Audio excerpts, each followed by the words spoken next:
Hello everyone, I am Ishika Singhal. Today we will study about the growth of nationalism in India during the British rule and what were the factors behind such growth of nationalism. इसमें हम राष्ट्रीयता के उदय के बारे में पढ़ेंगे और वो कारण भी जानेंगे जिनकी वजह से भारतीय लोगों के मन में राष्ट्रीयता की भावना का जन्म हुआ। ऐसा था कि ब्रिटिश के आने से पहले भारत में बहुत सारे किंगडम्स हुआ करते थे, राज्य, और जो लोग थे उनकी जो लॉयल्टी थी वो अपने अपने राजाओं की तरफ थी। उनके मन में एक राष्ट्र वाली भावना या एक पूरे भारत वाली भावना कभी भी नहीं थी। ब्रिटिश जब आए तो उन्होंने मेजॉरिटी जो पार्ट्स हैं इंडिया के उनको अपने कंट्रोल में लिया। The British started to control the majority of the Indian provinces और वहाँ पे उन्होंने अपना एडमिनिस्ट्रेशन चालू किया और उससे परेशान होकर लोगों के बीच में कनेक्टिविटी बढ़ी। लोगों ने अपने विचार प्रस्तुत किए, अपने कारणों को देखा कि उनके दुख के कारण बहुत सेम है, कॉमन एनिमी उन्होंने ब्रिटिश में आइडेंटिफाई किया और इस तरह से एक नेशनलिज्म की जो फीलिंग है वो बढ़ती चली गई। नेशनलिज्म क्या होता है ये जानना हमारे लिए बहुत ज़रूरी है और साथ में पहले नेशन क्या चीज़ होती है वो भी जानना ज़रूरी है। सबसे पहले नेशन, जैसे हम कहते हैं इंडिया नेशन है, तो इंडिया एक नेशन है। नेशन होने के लिए कुछ कैरेक्टरिस्टिक्स ज़रूरी हैं। मान लो मैं कह दूं कि ये ए है, एक लैंड है, पीस ऑफ लैंड, ये नेशन कब होगा, उसके लिए कुछ फीचर्स ज़रूरी हैं। सबसे पहला आपका हो गया टेरिटरी। एक सब्सटेंशियल अमाउंट ऑफ टेरिटरी या लैंड ज़रूरी है और उसमें एक सब्सटेंशियल पॉपुलेशन हो तभी। अब कोई आइलैंड है, उस पर 4 फैमिली रह रही हैं, 2 उन्होंने पालतू जानवर रख रखे हैं, तो हम उसको नेशन नहीं बोल सकते। एक नेशन तभी बनता है जब लैंड, एक सब्सटेंशियल अमाउंट ऑफ लैंड है कि हाँ उस ज़मीन पे बहुत सारे लोग रह सकें और साथ में जनता वहाँ काफ़ी सारी रहती भी है। तीसरा होता है इम्पॉर्टेंट फीचर गवर्नमेंट। एक सरकार होनी चाहिए। वो अलग बात है कि किस तरह की होगी, कि रिप्रेजेंटेटिव गवर्नमेंट होगी या डायरेक्ट डेमोक्रेसी होगी या पार्लियामेंट्री प्रेसिडेंशियल, उस बात से मतलब नहीं है, लेकिन एक सरकार होनी चाहिए जो लॉ एंड ऑर्डर मेंटेन करे देश में और साथ के साथ एक रूल्स बेस्ड फ्रेमवर्क भी दे जिससे सिटीजन्स को अपने रोज़मर्रा के काम में आसानी हो। और एक और सबसे इम्पॉर्टेंट है सॉवरेनिटी। सॉवरेनिटी का अगर सिंपल एक मीनिंग देखें तो ये होता है इंडिपेंडेंस, यानी जो हमारे पास गवर्नमेंट है नेशन के अंदर वो इंडिपेंडेंट होनी चाहिए in terms of taking the decisions, whether external decisions और इंटरनल डिसीजंस। जैसे इंडिया नेशन, सॉवरेनिटी है क्या हमारे पास? बिल्कुल है। हमारे प्रियम्बल में भी मेंशन है कॉन्स्टिट्यूशन के that we are a sovereign nation, right, we are a sovereign country. हम अपने डिसीजंस लेते हैं तो हम किसी पर डिपेंड नहीं है उसके लिए। हम अपने बाहर के इंटरनल मैटर्स के और साथ में एक्सटर्नल मैटर्स के डिसीजन खुद ले सकते हैं। तो ये फीचर्स बहुत ज़्यादा इम्पॉर्टेंट हैं किसी भी टेरिटरी को एक नेशन बनाने के लिए। तो क्या हमारे कंट्री के रिस्पेक्ट में ये सब पूरे हो रहे हैं? बिल्कुल हो रहे हैं, तभी हम इंडिया को नेशन, एक राष्ट्र बुलाते हैं। अब नेशन तो हो गया। नेशनलिज्म क्या होती है? नेशनलिज्म पहले हमें जानना पड़ेगा, तभी हम इसके फैक्टर्स के बारे में जान पाएंगे।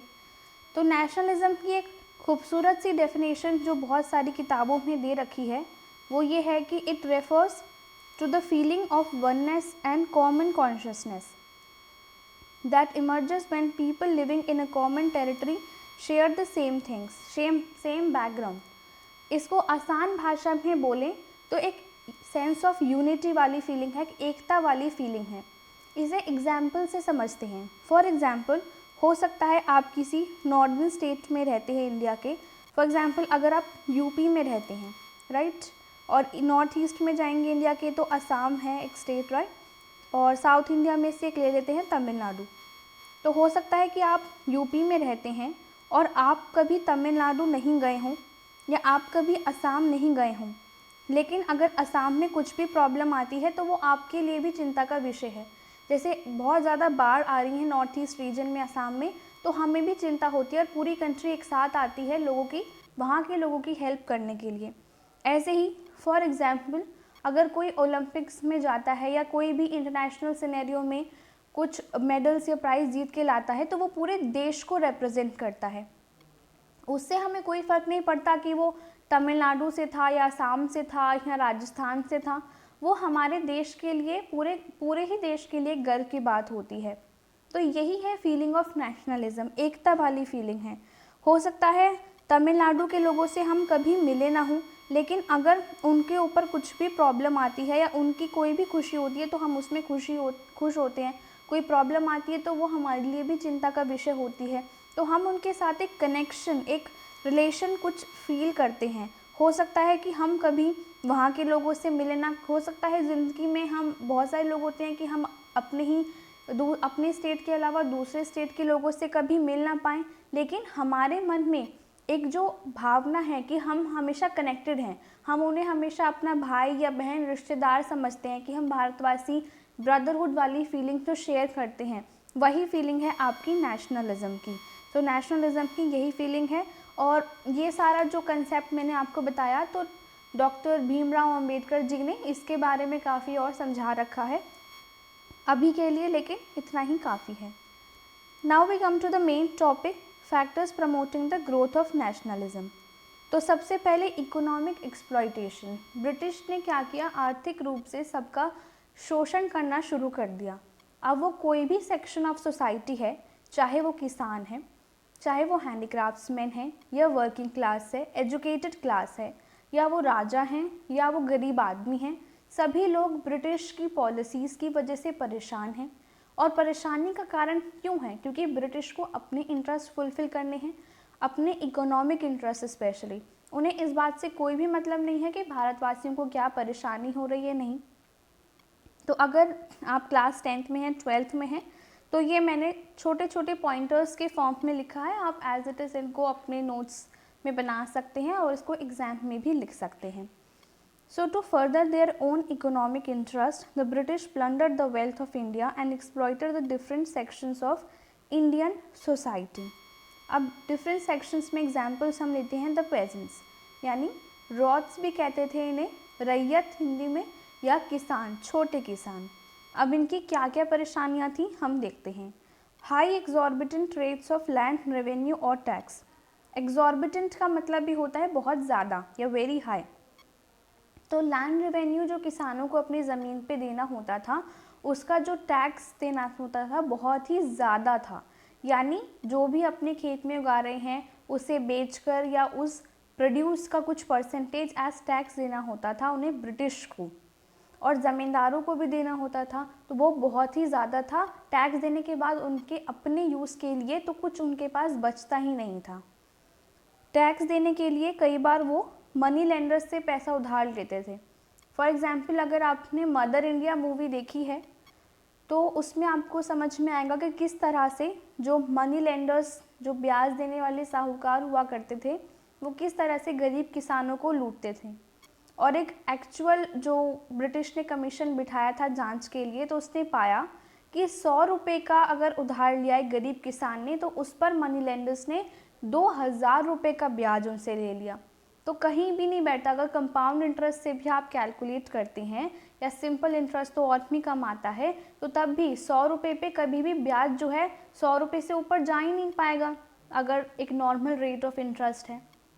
तो आप देखिए कितना उनसे ब्याज वसूला जाता होगा कि 100 रुपये के उनको 2000 रुपये देने पड़े। ऐसे ही क्या हुआ, अब जब इतना ज़्यादा ब्याज वो लोग लेंगे तो हाई इंडेटेडनेस होगी, यानी बहुत ज़्यादा वो लोग कर्जे में डूब पाएंगे। अब जब वो इतने ज़्यादा पहले ही टैक्स दे रहे हैं, उसके बाद पैसा उधार ले रहे हैं, उसके बाद वो कर्जे में डूब गए हैं, तो वो अपने एग्रीकल्चरल लैंड में कोई भी इम्प्रूवमेंट नहीं कर पाएंगे, क्योंकि उनके पास कोई पैसा ही नहीं बचा है, सारा टैक्स दे दिया। फॉर एग्ज़ाम्पल, अगर उन्होंने 100 किलो धान उगाया है या 100 किलो कुछ भी प्रोड्यूस किया, एग्ज़ाम्पल उसमें से 50-60 kg उन्होंने दे दिया एज टैक्स, फिर उनका उधार है तो उसे बेचकर वो क्या करेंगे, पैसा भी यहाँ पर चुकाएंगे, अपने खाने के लिए भी, अपने कंजम्पशन के लिए भी उन्हें कुछ चाहिए।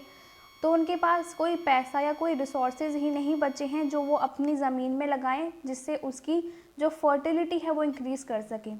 ज़मीन पे जब आप बार बार क्रॉप्स उगाएंगे तो उसकी भी फर्टिलिटी एग्जॉस्ट होगी एक दिन। उसे इम्प्रूव करने के लिए आपको या तो फर्टिलाइज़र्स का यूज़ करना पड़ेगा या नई कोई टेक्नोलॉजी का। तो जब रिसोर्सेज नहीं है, पेजेंट्स के पास खुद रिसोर्सेज नहीं हैं, फिर ब्रिटिश गवर्नमेंट है वो कोई हेल्प नहीं कर रही। आज की सरकार तो करती है, साइंटिस्ट को भी बुलाती है, साइंटिस्ट हेल्प करते हैं फिर सरकार की तरफ से।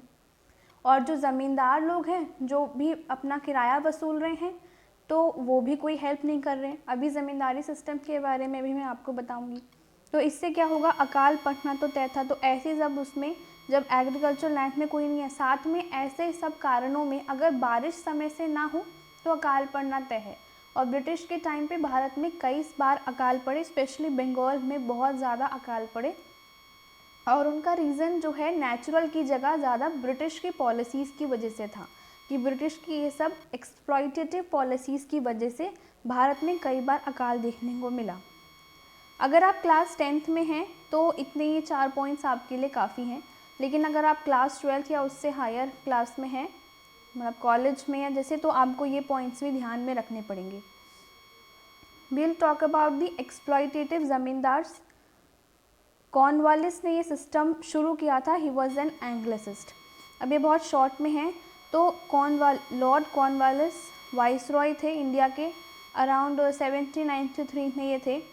और ये एक एंग्लिसिस्ट थे। एंग्लिसिस्ट का क्या मतलब यहाँ पे होता है कि वो इंग्लिश पे ज़्यादा जोर देते थे, इंग्लिश एजुकेशन पे और ये सब चाहते थे वो। और उनका एक मानना ये था कि अगर हमें जस्टिफाई करना है ब्रिटिश राज को इंडिया में, तो हमें क्या काम करना पड़ेगा, हमें काम करना पड़ेगा कि जो लोकल एलिट्स हैं इंडिया में, वो अगर हमारे रूल को जस्टिफाई करें तो गरीब लोग खुद ही जस्टिफाई करने लगेंगे। और वो लोकल एलिट्स क्लास, यानी कि जो लोकल इंडिया में जो रईस लोग हैं, अगर वो ही ब्रिटिश का साथ देने लगे, ब्रिटिश राज को सही बताने लगे, तो गरीब लोग अपने आप उनके पीछे पीछे ब्रिटिश राज को सही बताने लगेंगे। तो इससे क्या हुआ, इससे आपका ये हुआ कि कॉर्नवालिस ने ज़मींदारी सिस्टम जो है वो शुरू कर दिया, एक क्लास बना दी ज़मींदार की। अब वो ज़मींदार जो है उसकी ज़मीन है, ही इज़ द लैंडलॉर्ड।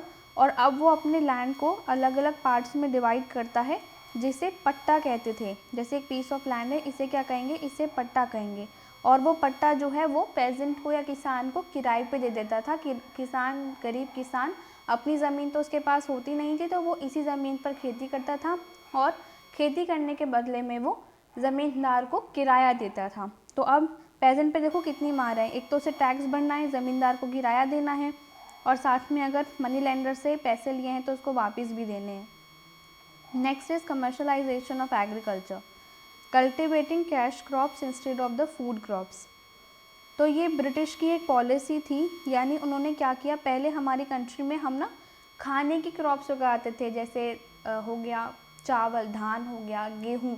तो उससे क्या होता है, सेल्फ सफिशेंसी बनी रहती है, आप उसे बेच भी सकते हैं और आपकी अपनी फैमिली के लिए, अपने विलेज के लिए खाने की कोई दिक्कत नहीं होती। तो अकाल जैसी सिचुएशन नहीं होती, कोई भी नेगेटिव सर्कमस्टेंसेस में आपके पास अपना स्टोरेज होता है ग्रेन्स का। लेकिन ब्रिटिश के आने से क्या हुआ, उन्होंने प्रमोट किया कि आप लोग कैश फूड क्रॉप्स उगाने की जगह कैश क्रॉप्स उगाइए, जिन्हें बेचकर पैसा मिलता है। जैसे कॉटन हो गया, इंडिगो हो गया, ऐसी क्रॉप्स को ये खाने में इस्तेमाल नहीं की जा सकती, इन्हें बाज़ार में बेचो और पैसा लो। तो फोर्स किया कई जगह, तो यूरोपियन प्लांटर्स ने फोर्स किया था इंडियन फार्मर्स को कि आप इंडिगो ही उगाएंगे। और कई बार प्रमोट किया, एनकरेज किया कि अगर ये उगाओगे तो ज़्यादा पैसा मिलेगा, इस तरीके से। तो यहाँ पे कमर्शलाइजेशन ऑफ एग्रीकल्चर की वजह से break down of self sufficiency of villages, वही जो मैंने आपको बताया कि पहले इतना अनाज उगता था कि खुद का भी खर्चा चल जाएगा और बाहर वालों का भी, लेकिन अब यहाँ पे दिक्कत आने लगी। फिर उसके बाद ऐसे ही एक डेक्कन राइस, ये भी एक इम्पॉर्टेंट इवेंट था। डेक्कन कहाँ पे है, महाराष्ट्र रीजन में। महाराष्ट्र में ब्लैक सॉइल है, वहाँ पे क्या उगता है ब्लैक सॉइल में, कॉटन। तो ये डेक्कन राइस किससे है, कॉटन से रिलेटेड है। इस तरीके से आप लिंकेजेस बना सकते हैं चीज़ों को याद रखने के लिए। तो सिंपल भाषा में बताएं तो हुआ क्या था कि डेक्कन, अमेरिका में जो हुई सिविल वॉर हुई, अमेरिका से आता था कॉटन, ब्रिटिश की जो कपड़ा मिल थी तो उसके लिए कॉटन चाहिए, वो आता था अमेरिका से। अमेरिका में जब सिविल वॉर हुई तो वहाँ से कॉटन की सप्लाई आनी कम हो गई और एक समय में बिल्कुल बंद सी हो गई। तो अब ब्रिटिश के जो कपड़ा मिल मालिक थे उन्हें चाहिए था कॉटन अपनी इंडस्ट्रीज़ के लिए। उन्होंने इंडिया की तरफ अपनी नज़रें गड़ाईं और यहाँ पे जो भी डीलर्स थे या ट्रेडर्स थे, लेंडर्स थे, तो उनसे कहा कि आप हमें कॉटन दीजिए, हम आपको एडवांस में अभी पैसे दे रहे हैं। जब एडवांस में ट्रेडर्स को पैसा मिला, उन्होंने वो पैसा दिया किसको? ट्रेडर्स ने पैसा दिया मनी लेंडर्स को। अब मनी लेंडर्स के पास ज़्यादा पैसा था, तो उन्होंने ज़मींदार से कहा कि आप उगवाइए। ज़मींदार ने फिर मनी लेंडर ज़मींदार ने मिलकर कहा पेजेंट से कि तुम खूब कॉटन उगाओ, तुमको लो एडवांस में पैसे मिल रहे हैं। जब किसान को एडवांस में पैसे मिल गए तो उसने सोचा कि चलो हम लोग भी कॉटन उगा देते हैं, हमें फ़ायदा हो रहा है, आज तो मालिक खुद अब एडवांस में पैसा दे रहे हैं। उन्होंने खूब कॉटन उगाया, कई साल तक काफ़ी प्रॉफिट भी हुआ इंडियन फार्मर्स को। लेकिन फिर जब अमेरिका में हालत सुधर गई, सिविल वॉर ख़त्म हो गई, वहाँ से फिर सप्लाई शुरू हो गई कॉटन की, तो इंडिया से कॉटन की कोई ज़रूरत नहीं थी। ट्रेडर्स ने क्या किया? मनी लेंडर से वापस अपने पैसे मांगने शुरू कर दिए कि जो हमने एडवांस दिया था आपको इतना सारा, अब हमें ज़रूरत नहीं है आपकी कॉटन की, हमारा पैसा लौटाइए। मनी लेंडर और ज़मींदार ने फिर क्या किया? उल्टा पेजेंट से यानी किसान से पैसा मांगना शुरू कर दिया कि हमने तुम्हें एडवांस में उधार में इतना सारा पैसा दिया था, लाओ हमारा पैसा वापस दो। और प्रॉब्लम तब हुई क्योंकि कॉटन की जो फसल थी वो खड़ी हुई थी तैयार एकदम बिकने के लिए, लेकिन उसकी कोई डिमांड ही अब नहीं थी। और अब किसानों को अपना भविष्य खतरे में दिखाई दिया, इतना पैसा लगा के उन्होंने कॉटन उगाई थी और उसे खरीदने के लिए अब कोई भी नहीं है। तो इस बात पे फिर गुस्सा हुआ, इस बात पे फिर दंगे हो गए। ऐसे एक और पॉइंट है कि British policies linked Indian economy to international events, example Deccan riots. तो पहले क्या था? हमारी सेल्फ सफिशिएंट विलेजेस थे, हम उतना उगाते थे जितना हमें ज़रूरत थी, दूसरों की ज़रूरतें भी पूरी हो जाती थी और हम खुश भी थे, पैसा भी कमा रहे थे। लेकिन अब हमारी इंडियन इकोनॉमी को इंटरनेशनल इवेंट से जोड़ दिया गया। अब इंटरनेशनल इकोनॉमी में अगर कुछ भी गड़बड़ होएगी तो उसका सीधा असर जो है भारतीय किसानों पर, भारत की इकोनॉमी पे पड़ेगा। एग्जाम्पल से मैंने आपको समझाई दिया, Deccan riots, American civil war से कैसे इंडियन इकोनॉमी पे असर पड़ा। ठीक है, उसके बाद हम चलते हैं, यही एक डायग्राम है। I don't know the second picture is true और नॉट। अब लेकिन अगर ये पिक्चर असली है या सच है, then you can see that कितनी बुरी हालत थी उस टाइम पे अगर इकोनॉमिक एक्सप्लॉयटेशन की वजह से। ये कुछ कीवर्ड्स हैं आपके, deindustrialisation and ruralisation of Indian economy. Deindustrialisation क्यों बोला है? अभी हम देखेंगे कि इंडियन हैंडीक्राफ्ट्स का काम भी छीन लिया है, तो इंडस्ट्री ग्रो कराने की जगह इंडस्ट्रीज़ जो है वो खतरे में आ गई हैं इंडिया की। रूरलाइजेशन, पहले हमारी कंट्री में अर्बनाइजेशन था, first urbanisation Indus valley civilisation के टाइम पे, फिर सेकंड हमारा आई थिंक महाजनपदा के टाइम पे है। तो अर्बनाइजेशन होता है कि प्रोग्रेसिव ग्रोथ हमें देखने को मिलती है इकोनॉमी में, पॉलिटी में, सोसाइटी में। लेकिन रूरलाइजेशन और आप सिंपल भाषा में बोलो तो और ज़्यादा जो है लोग जो है पिछड़ रहे हैं, प्रोग्रेस नहीं हो रही है। कमर्शलाइजेशन ऑफ एग्रीकल्चर मैंने आपको समझाई दिया है। डी इंडस्ट्रियलाइजेशन यही है कि इंडस्ट्रीज़ जो है ख़त्म हो रही हैं प्रोग्रेस करने की जगह। Second section of society which was impacted by the economic policies of the British were artisans and craftsmen. So British destroyed Indian as well as foreign market for Indian goods, so no demand of Indian goods. ये हमने पहले chapter में भी पढ़ा था कि किस तरह जो भारत के सामान थे वो पहले बाहर जाते थे, एक्सपोर्ट होते थे और बाहर यूके में, यूएस में हमारी चीज़ों की बहुत ख़रीदारी होती थी। लेकिन ब्रिटिश ने उन पर एक्सपोर्ट ड्यूटीज़ लगा दी, वो भी बहुत ज़्यादा टैक्सेस लगा दिए, तो फ़ॉरेन में जाके हमारे इंडियन गुड्स बहुत ज़्यादा ही महंगे हो गए और उन्हें वहाँ कोई नहीं खरीद रहा था, यानी फ़ॉरेन मार्केट ख़त्म, इंडियन मार्केट कैसे ख़त्म हो गया अपनी ही चीज़ों के लिए।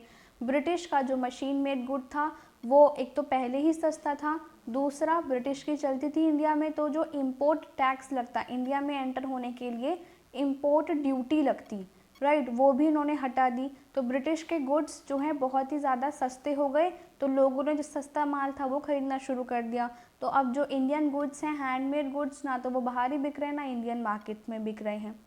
तभी जो हमारी आज की प्रेजेंट गवर्नमेंट्स हैं वो क्या करती हैं, वो थोड़ा सा अपनी डोमेस्टिक मार्केट को बचाने की कोशिश करती हैं इंपोर्ट ड्यूटी लगाकर। इससे क्या होता है कि जो बाहर से सामान आ रहा है उस पर टैक्स लगा देती हैं, जिससे वो थोड़े से महंगे हो जाते हैं या थोड़े से कॉम्पिटिटिव रेट्स हो जाते हैं, जिससे कि हमारी जो डोमेस्टिक इंडस्ट्रीज़ हैं वो खतरे में ना आ जाएं। अगर बाहर से बहुत ही सस्ता माल आएगा तो जो हमारी कंट्री के अंदर में इंडस्ट्रीज़ खुली हुई हैं उनका सामान फिर बिकना बहुत मुश्किल हो जाएगा और इससे बहुत नेगेटिव इम्पैक्ट पड़ेगा कंट्री के इकोनॉमी पे, तो इसलिए ये इम्पोर्ट ड्यूटी ये सब टैक्स लगाए जाते हैं।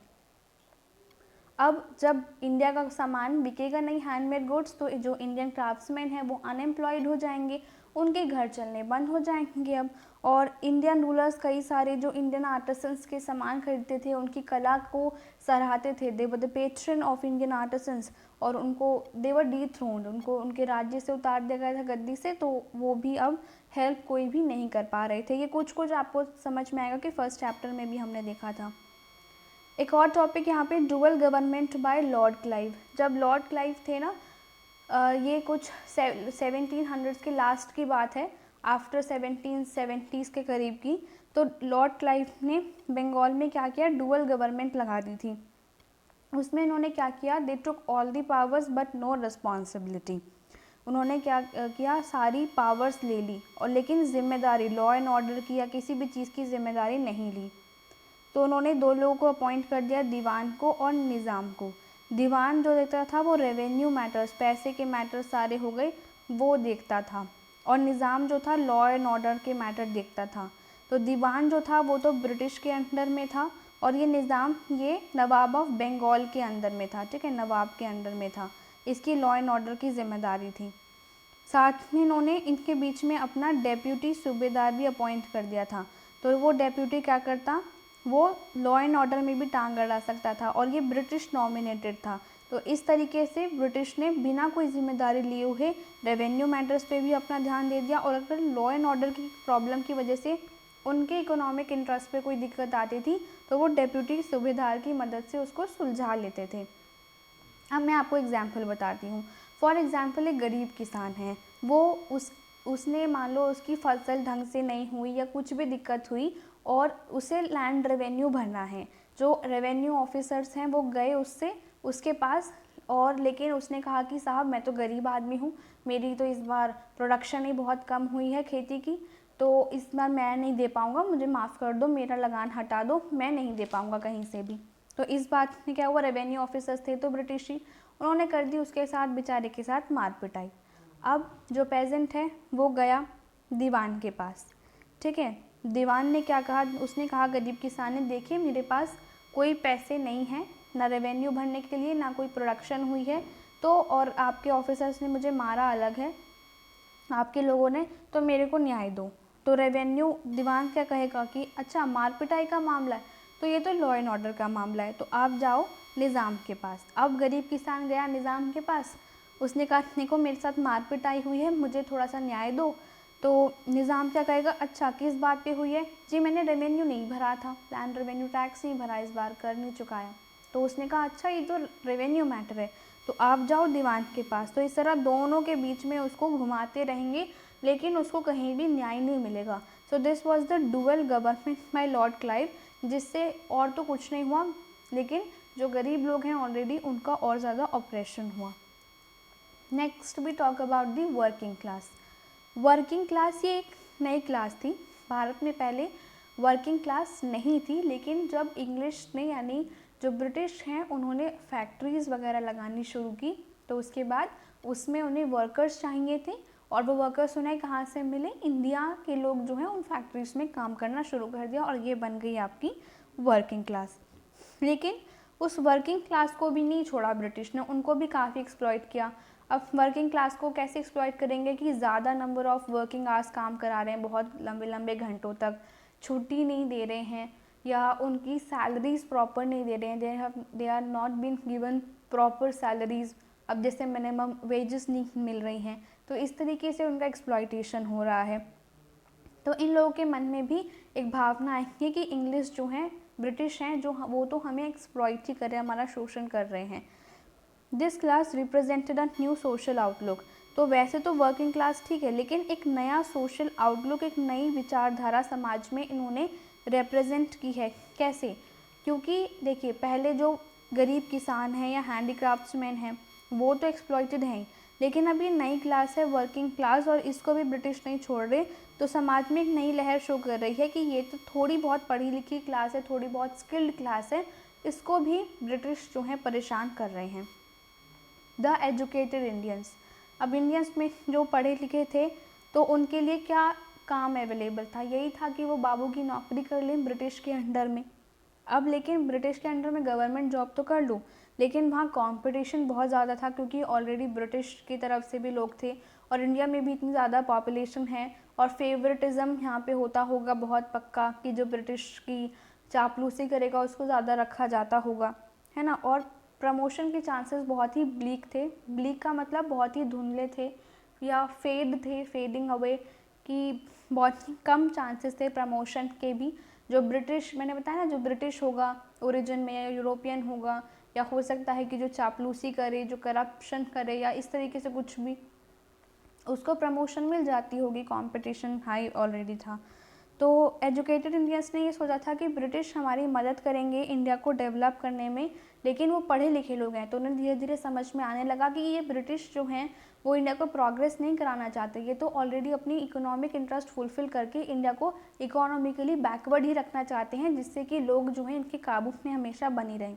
तो इस तरीके से क्या हुआ कि सारे जो भी सेक्शंस ऑफ सोसाइटी थे उनको लगा कि हमें क्या करना होगा, हमें एक साथ आना होगा एक कॉमन प्लेटफॉर्म पे, अगर हमें इकोनॉमिक फ्रीडम चाहिए। और इससे क्या हुआ, एक फीलिंग ऑफ नेशनलिज्म, एक सेंस ऑफ यूनिटी, एक कॉमननेस वाली जो फीलिंग है कि हमारे जो हिस्टोरिकल बैकग्राउंड है, पॉलिटिकल बैकग्राउंड, कल्चरल बैकग्राउंड जो हमने डेफिनेशन में पढ़ा था वो सेम है, क्योंकि सारे ही लोग जो हैं वो एक ऐसे रिजीम को फॉलो करके आ रहे हैं जो एंटी पीपल है, जो सिर्फ अपना इकोनॉमिक इंटरेस्ट फुलफिल करना जानता है, राइट। अब सेकंड हम पढ़ेंगे repressive colonial policies. This is the second factor. अभी जो हम अलग अलग पॉइंट्स पढ़े हैं वो एक ही फैक्टर के अंडर में हैं। अब हम देखेंगे रिप्रेसिव कॉलोनियल पॉलिसीज। तो here we talk about the repressive policies of the viceroy Lord Lytton. तो ये लॉर्ड लिटन का नाम जब भी आए तो ध्यान रखना कि ये बहुत ही ख़राब वाइसरॉय था। 1876 से लेकर 1880 तक रहा, सिर्फ 4 साल, लेकिन इसने इतना गदर मचाया कि इसकी वजह से बहुत ज़्यादा पंगे हो गए। कैसे? His role, his policies acted as a catalyst for the growth of nationalism. Catalyst क्या होता है? केमिस्ट्री में ऐसा एलिमेंट या ऐसा कंपाउंड ये होता है कि हम इसको रिएक्शन में जब यूज़ करते हैं तो ये रिएक्शन में अपना कोई पार्टिसिपेशन ऐसे देता नहीं है, यानी ये कुछ मिलके रिएक्ट नहीं करता, लेकिन ये या तो रिएक्शन को बहुत तेज़ कर देता है या रिएक्शन को बहुत स्लो कर देता है। तो यहाँ पे ये पॉजिटिव कैटलिस्ट की तरह एक्ट किया। इसने जो नेशनलिज्म को बढ़ावा देने का प्रोसेस था उसको काफ़ी तेज कर दिया। Organisation of a grand Delhi Durbar in 1877। India चल रहा था फेमिन, इंडिया में अकाल पड़ा हुआ था। ऐसे में इसने क्या कहा? इसने कहा कि हम दिल्ली में बहुत बड़ा जश्न करेंगे और वहाँ पे महारानी विक्टोरिया को एम्प्रेस ऑफ इंडिया का टाइटल दे देंगे। तो इससे लोगों को बड़ा गुस्सा आया कि ऑलरेडी इंडिया में अकाल पड़ा हुआ है, यहाँ पे उनकी मदद करने के बजाय ये लाखों रुपया रानी के स्वागत में और रानी के फंक्शन में वेस्ट कर रहा है। और ये बात काफ़ी हद तक सही भी है कि जब आप लोगों की मदद करने की बजाय अपनी रानी के जश्न में लगे हुए हैं। ये दो एक्ट, वर्नैकुलर प्रेस एक्ट इसके द्वारा पास किए गए, इंट्रोड्यूस किए गए और पास भी किए गए इसके रेजिम में, और इंडियन आर्म्स एक्ट 1878 और 1879 में। तो वर्नैकुलर प्रेस एक्ट में क्या हुआ कि जो भी इंडियन न्यूज़पेपर्स हैं उन पर बना कर दी गई कि वो ऐसा कुछ भी कंटेंट नहीं छापेंगे जिससे लोगों के मन में कोई एंटी ब्रिटिश वाली फीलिंग आ जाए। वर्नैकुलर का मतलब होता है लोकल लैंग्वेजेस। जैसे वर्नैकुलर लैंग्वेज कौन सी हो गई? अपनी हिंदी, मराठी, गुजराती, तमिल, तेलुगु, कन्नड़, ये सब हमारी लोकल लैंग्वेजेस हो गई। वर्नैकुलर लैंग्वेजेस ये होती हैं लोकल लैंग्वेजेस। तो कोई भी ऐसी लोकल लैंग्वेज में ऐसा अखबार नहीं छपेगा जिसमें कि क्या, जिसमें कि एंटी ब्रिटिश ऐसा कुछ भी लिखा हो, जिससे पब्लिक की फीलिंग्स बढ़ जाएं या वो लोग उत्तेजक हो जाएं। This act was not applicable to newspapers by British. जो इंग्लिश अखबार, स्पेशली ब्रिटिश जो अखबार छाप रहे हैं, वो कुछ भी छापो, उन पर कोई प्रतिबंध नहीं था। ऐसे ही इंडियन आर्म्स एक्ट में ये बोला गया कि जो भारतीय लोग हैं वो बिना लाइसेंस के हथियार नहीं रखेंगे, और ये जो प्रतिबंध है फिर से ब्रिटिश पर नहीं लागू किया गया। तो यहाँ पे बड़ा आक्रोश हुआ कि ये सब प्रतिबंध भारतीयों पर ही क्यों लगाओ, रूल तो सब पर लगाओ, लेकिन ये सिर्फ भारतीयों के लिए था। जैसे केसरी, अगर आपको पता है तो मुझे कमेंट करके बताओ कि केसरी किसके द्वारा शुरू किया गया था, किस पर्सनालिटी ने ये न्यूज़पेपर शुरू किया था, और साथ में उन्होंने एक और न्यूज़पेपर मेहरट्टा भी शुरू किया था। तो you will tell this in the comment section. तो ये vernacular press act local newspapers पर एक तरह का बैन था। लॉर्ड लिटन के टाइम पे ही जो सिविल सर्विसेज एग्ज़ाम देने की मैक्सिमम एज थी उसको 21 साल से घटाकर 19 साल कर दिया था। इससे क्या हुआ, इंडियंस एग्ज़ाम में बैठ ही नहीं पाएंगे। अब हमारे जो इंडियन एजुकेशन सिस्टम है, अब जो प्रेजेंट सिनेरियो है सिविल सर्विसेज एग्ज़ाम का, उसमें मिनिमम एज है 21 साल, यानी आप 21 साल की उम्र से पहले जो है एग्ज़ाम नहीं दे सकते। और यहाँ पे बात हो रही है कि मैक्सिमम एज 21 साल, मतलब 21 साल के बाद आप एग्ज़ाम ही नहीं दे सकते, ये वाली बात है। तो कितना अंतर है मैक्सिमम और मिनिमम एज में। तो भारतीय एजुकेशन सिस्टम में तो 21 साल तक हमारी ग्रेजुएशन ऐसे ही पूरी होती है। तो ऐसे में 21 साल तक तो हमारे चांसेस ही ख़त्म हो जाएंगे, बहुत सारे बच्चे तो ओवर एज्ड ही निकलेंगे।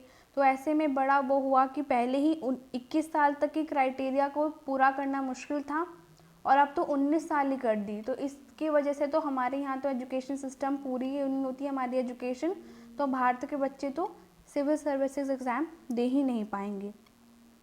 And the import duties on British textiles पर removed which was economically harmful for India. तो लॉर्ड लिटन ने क्या किया, अभी मैंने आपको बताया कि इम्पोर्ट ड्यूटीज़ से क्या होता है, अपनी इम्पोर्ट ड्यूटी इसलिए लगाते हैं कि अपनी कंट्री की इंडस्ट्रीज़ को कोई नुकसान ना पहुँचे। जब वो इम्पोर्ट ड्यूटीज़ हटा दी, ब्रिटिश के जो कपड़े आ रहे थे बाहर से, तो क्या होगा, इंडियन कपड़े तो बिकेंगे नहीं, वो महंगे रह जाएंगे। ब्रिटिश का मशीन मेड गुड बिकेगा तो इकोनॉमिकली हार्मफुल होगा इंडिया के लिए। So all this was done. लेकिन और साथ में ही अब लॉर्ड रिपन आए लॉर्ड लिटन के बाद। लेकिन लॉर्ड रिपन जो हैं वो अच्छे वाइस रॉय थे, इन्होंने काफ़ी अच्छे काम किए।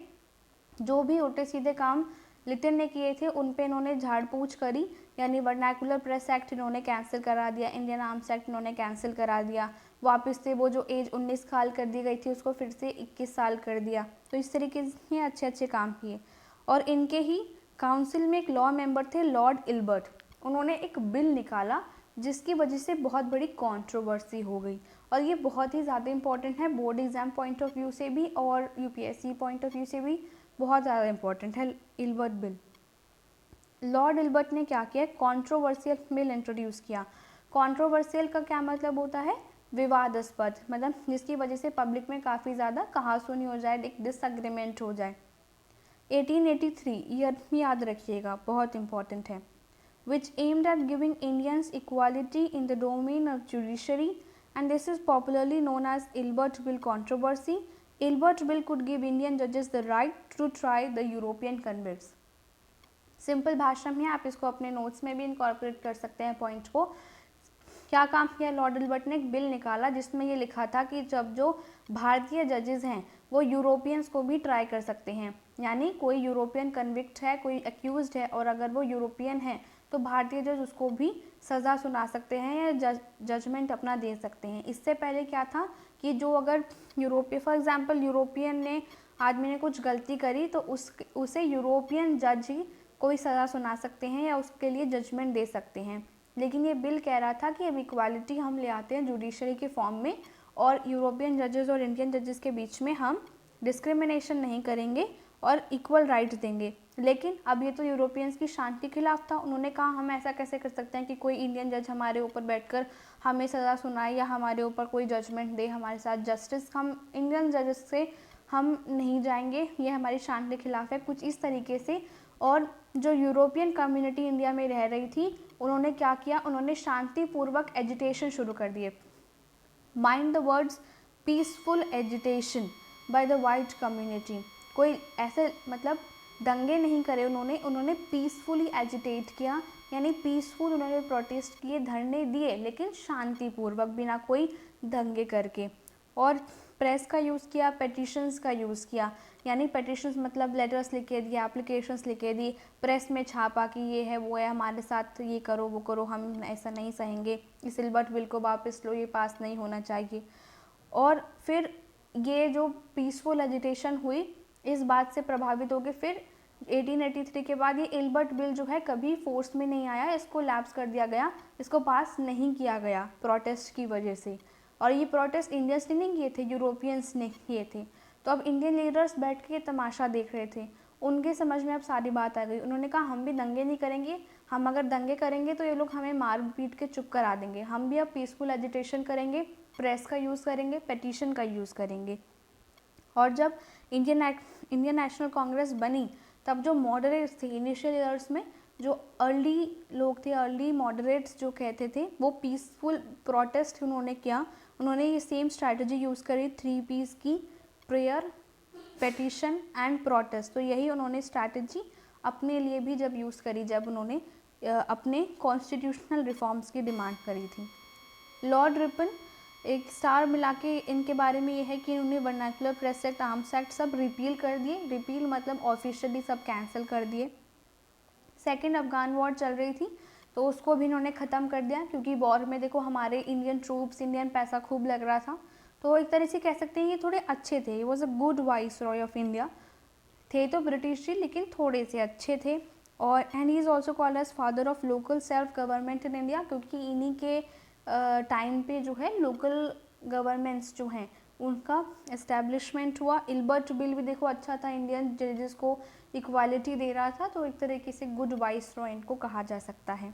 ये सब वन वर्ड आंसर्स में आपकी हेल्प करेंगे।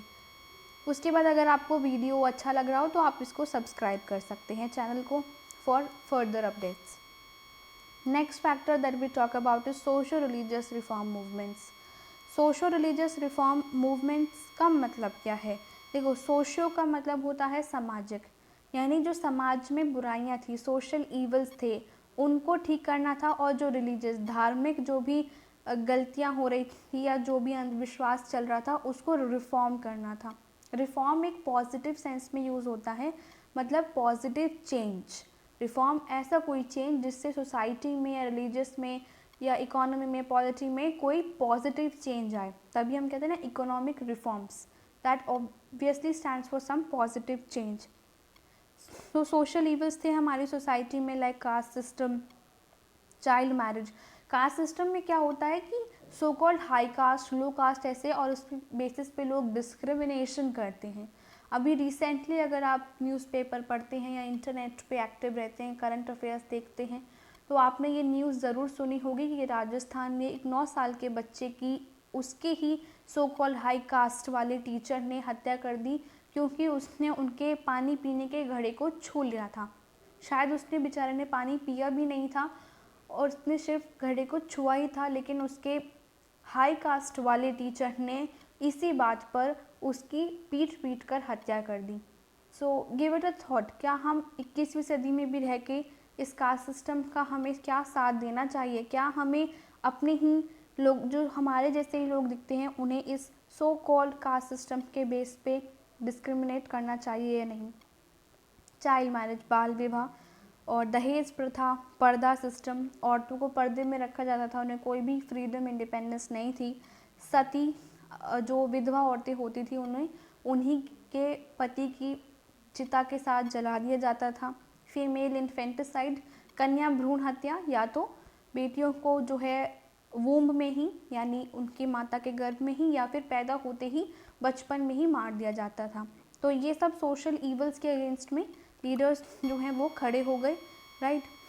और रिलीजियस स्फीयर में क्या हुआ कि जो मूवमेंट्स थे उन्होंने रिलीजियस सुपरस्टिशन को अटैक किया। धर्म में जो अंधविश्वास चल रहा था, आइडोलेट्री, मूर्ति पूजा के खिलाफ। मूर्ति पूजा को लेकर बहुत लोग जो हैं आज भी कई बार ढोंग भी करते हैं, है ना। तो कुछ रियल पूजा भी होती है, but most of the times people are influenced towards a negative sense. Polytheism में बहुत सारे भगवान हो लोग मानते हैं और कंफ्यूज होते रहते हैं, और उस चक्कर में जो पंडित हैं या जो बेसिकली ब्राह्मण्स जो हैं वो एक्सप्लॉइट करते थे कॉमन पीपल को। हेरिटरी प्रीस्टहुड, चाहे ब्राह्मण को कुछ आता है नहीं आता हो, लेकिन ब्राह्मण का बेटा ही ब्राह्मण बनेगा, वो सब इस तरीके से उस चीज़ों पर लीडर्स ने अटैक किया। एग्जाम्पल है राजा राम मोहन रॉय, इन्होंने ब्रह्मो समाज स्थापित किया। ज्योतिबा फूले, इन्होंने सत्य शोधक समाज स्थापित किया। इनकी कहानी या इनके बारे में शॉर्ट पॉइंट्स, शॉर्ट नोट्स हम एक अलग वीडियो में कवर कर लेंगे। इनकी कहानी, ज़िंदगी की कहानी बहुत ही रोचक है, बहुत ही प्रेरणादायक है। ज्योतिबा फूले ने एक एंटी कास्ट मूवमेंट शुरू किया महाराष्ट्र में, और विडो रिमैरिज मूवमेंट, छोटी बच्चियों की पढ़ाई, विधवाओं का पुनर्विवाह और उनकी जो है विधवाओं का जीवन बहुत ही दयनीय कर दिया जाता था, ना खाने को दिया जाता था, ना कपड़े को, ना वो किसी से बात कर सकती थी। तो एम्पावरमेंट ऑफ वीमेन पे काम किया। साथ में जो ज्योतिबा फूले जी थे वो खुद सो कॉल्ड लो कास्ट से थे, तो उन्होंने जो सो कॉल्ड लो कास्ट पीपल हैं उनकी अपलिफ्टमेंट के लिए काम किया, एंटी कास्ट मूवमेंट चलाया। कहाँ? महाराष्ट्र में। हम ये सो कॉल्ड क्यों कहते हैं? क्योंकि एक्चुअली में ये हाई कास्ट लो कास्ट कुछ होती नहीं है, और हमारा जो कॉन्स्टिट्यूशन है उसके आर्टिकल 17 में it is written about abolition of untouchability, यानी कि जो छूत अछूत की जो प्रथा हमारे देश में चलती है कि हम कुछ इंसानों को छूते नहीं हैं क्योंकि उनकी कास्ट छोटी है, ऐसा कहकर, तो ये कोई मान्य चीज़ नहीं है। तो इसलिए हम कहते हैं सो कॉल्ड, हमेशा ऐसा कहा जाने वाला। असल में कोई छोटी कास्ट बड़ी कास्ट ऐसा कुछ भी नहीं होता है। स्वामी दयानंद सरस्वती जी ने आर्य समाज की स्थापना की, आई थिंक 1875 में। स्वामी विवेकानंद जी का रामकृष्ण मिशन से वो जुड़े हुए थे, उन्होंने एस्टैब्लिश किया। तो वन वर्ड्स में क्या आ सकता है कि reform leaders and their reform organisations. अब ये इन मूवमेंट्स ने कैसे हेल्प किया नेशनलिज्म की ग्रोथ में? स्वामी दयानंद जी और स्वामी विवेकानंद जी ने कहा कि हमारा जो भारतीय समाज है, भारतीय कल्चर है, हमारी जो सिविलाइजेशन है वो सुपीरियर है। ब्रिटिश ने थ्योरी दी थी वाइट मैन बर्डन थ्योरी। उन्होंने कहा था कि जो इंडियंस हैं वो बहुत ही बारबेरिक हैं, यानी कि उन्हें कुछ बारबेरिक का अर्थ होता है कि अनसिविलाइज्ड हैं, उन्हें अपने आप को रूल करना नहीं आता, ढंग से जीना नहीं आता, इसलिए वाइट मैन को बर्डन दिया गया है भगवान की तरफ से कि जाओ और जाके इंडियंस को रहना सिखाओ। तो इसको रिजेक्ट करते हुए जो हमारे ये लीडर्स हैं इन्होंने कहा कि हमारा जो कल्चर है वो बहुत ही सुपीरियर है और हमारा जो पास्ट रहा है वो भी बहुत ही ग्लोरियस रहा है, और इससे जो मासेस इंडियन लोग हैं उनके मन में कॉन्फिडेंस की फीलिंग आई कि yes we also know how to rule ourselves. British ने कहा था कि इंडियंस को कभी रूल नहीं करना आता, हमेशा उन्होंने एम्फेसाइज किया ब्रिटिश ने कि फॉरेन इन्वेडर्स आए थे और उन्होंने ही भारतीयों पर रूल किया हमेशा। तो ऐसा हमने रिजेक्ट किया कि नहीं, हमारा पास्ट जो है बहुत ही ग्लोरियस रहा है। रिफॉर्मर्स ने एम्फसाइज़ किया कि वुमेन का रोल बहुत इम्पॉर्टेंट है, वुमेन को एक नेशनल मूवमेंट में पार्टिसिपेट करने दीजिए, क्योंकि औरतों को घर की चार दीवारी में बंद रखा जाता था। लेकिन अगर आप ही सोचिए, if 50% of the population is sitting inside their homes, then it is a big threat or a big hindrance to the progress of the national movement। अगर वो बाकी की 50% जनता जिसमें बहुत ज़्यादा पोटेंशियल है, I am talking about the women, अगर वो भी पार्टिसिपेट करेंगी नेशनल मूवमेंट में तो हमारे लिए आज़ादी लेनी और आसान हो जाएगी। ये सब सुन के जो है लोगों के मन में थोड़ा सा एक लिबर्टेरियन व्यू आया, थोड़ा सा प्रोग्रेसिव व्यू आया, और औरतों ने भी खुद एक लीड ली और पार्टिसिपेट करना शुरू किया। द लीडर्स प्रोटेस्टेड, दे मतलब सोशल रिफॉर्मर्स आएगा यहाँ पे। The social reformers protested against the British domination of India. Swami Dayanand gave slogan India for the Indians. उन्होंने प्रोटेस्ट किया कि ब्रिटिश जो है इस तरीके से इंडिया के ऊपर अपना हक नहीं जमा सकते। उन्होंने कहा इंडिया फॉर द इंडियंस, याद रखिएगा स्वामी दयानंद जी का है, वन वर्ड में आएगा आसानी से, इंडिया फॉर द इंडियंस, यानी भारत सिर्फ भारतीयों के लिए है, औरों के लिए नहीं है, और जाइए अपना सामान उठा के अपने देश वापस जाइए। इंडिया के रिच कल्चरल हेरिटेज पे फोकस किया, पैन इंडियनिज्म की फीलिंग को प्रमोट किया। पैन इंडिया मतलब पूरा भारत, एक अखंड भारत वाली एक जो फीलिंग है उसको प्रमोट किया। Created a consciousness of a new society which is devoid of discriminations. तो यहाँ पे लीडर्स ने एक नई सोसाइटी के बारे में कॉन्शियसनेस जगाई कि यहाँ पर एक ऐसा हमें समाज बनाना है जिसमें किसी के साथ जो है भेदभाव ना हो, किसी भी बेसिस पे, कास्ट के बेसिस पे, धर्म के बेसिस पे, या उसकी रेस क्रीड के बेसिस पे, या सेक्स के बेसिस पे, जेंडर के बेसिस पे किसी के साथ जो है डिस्क्रिमिनेशन ना हो। ऐसी एक नए समाज को बनाने की कल्पना या एक नए समाज को बनाने की जो एक तैयारी शुरू की, एक बेस डेवलप करके दिया सोशल रिलीजियस रिफॉर्मर्स ने। Reformers condemned untouchability and caste system. Ideas of brotherhood and equality attracted the so-called lower caste. Untouchability, छूत अछूत हमें नहीं करना है, ऐसा उन्होंने सिखाया। कास्ट सिस्टम हमें नहीं फॉलो करना है, भाईचारे की जो भावना है वो बना के रखनी है, और इक्वालिटी, सब समान है, सबको समान रेस्पेक्ट देना है। तो जो सो कॉल्ड लोअर कास्ट है, जो आज तक एक्सप्लॉइट हो रहे थे, ना केवल ब्रिटिश द्वारा बल्कि उनके ही देशवासियों के द्वारा, तो उनका बहुत मन किया कि हम भी पार्टिसिपेट करेंगे, हमें भी इक्वालिटी, हमें भी हक मिलेंगे अपने। रेस्ट इन पार्ट 2, क्योंकि ये वीडियो काफ़ी ज़्यादा लंबी हो गई है और अभी कई फैक्टर्स और बचे हैं, वो हम नेक्स्ट वीडियो में कवर करेंगे। Some short questions for class 10-12 students, which viceroy tried to introduce the Ilbert bill. तो इसमें कई लोगों ने आंसर, पहले एक बार मैंने पूछा था तो उन्होंने दिया था CP इल्बर्ट, बिल्कुल गलत जवाब है। CP इल्बर्ट लॉ मेंबर थे, इसका आंसर होगा लॉर्ड रिपन। तो ध्यान से क्वेश्चन का आंसर दीजिए। ऐसे ही नेम ऑफ सोशल रिफॉर्मर्स और उनके एसोसिएटेड ऑर्गेनाइजेशन, ये पूछा जा सकता है एग्जाम में, जनरली लॉन्ग आंसर क्वेश्चन पूछे जाएंगे, तो उस पर भी ध्यान दे दीजिएगा। उसके बाद जो हमने आज टॉपिक पढ़ा है उसमें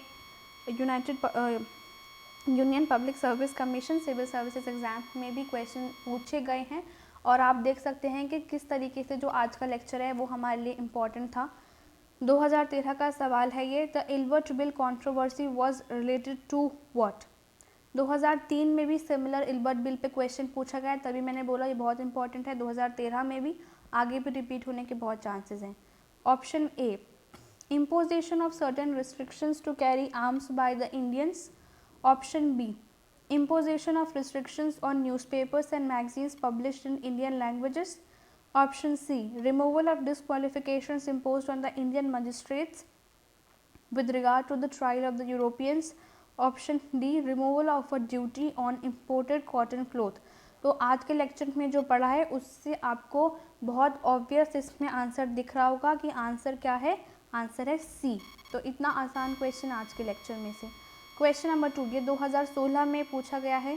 सत्यशोधक समाज ऑर्गेनाइज्ड, तो सत्यशोधक समाज ने क्या ऑर्गेनाइज किया।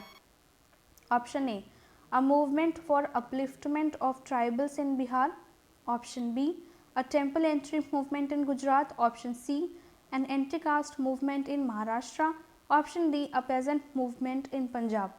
तो अगर आपने लेक्चर ढंग से सुना है तो आपको पता होगा कि इसका आंसर सी है। क्वेश्चन नंबर 3, ये 2005 में पूछा गया है। देखिए कितना आसान क्वेश्चन है। Who among the following repeal the vernacular press act. UPSC civil services exam में पूछ रखा है ये क्वेश्चन। अभी मैंने बोला क्लास 10th के बच्चे को भी आना चाहिए। किसने रिपील किया था, लॉर्ड रिपन ने। B, economically one of the results of the British rule in India in the 19th century was the. ये यूपीएससी 2018 का क्वेश्चन है। इसमें हल्का सा दिमाग लगाना पड़ेगा, थोड़ा सा लॉजिकली एनालाइज करके, अदरवाइज ये भी बहुत ईजी है। Option A, increase in the exports of Indian handicrafts. अब आप लॉजिक लगाइए, क्या ब्रिटिश की इकोनॉमिक पॉलिसीज़ की वजह से इंडिया के एक्सपोर्ट बढ़े थे?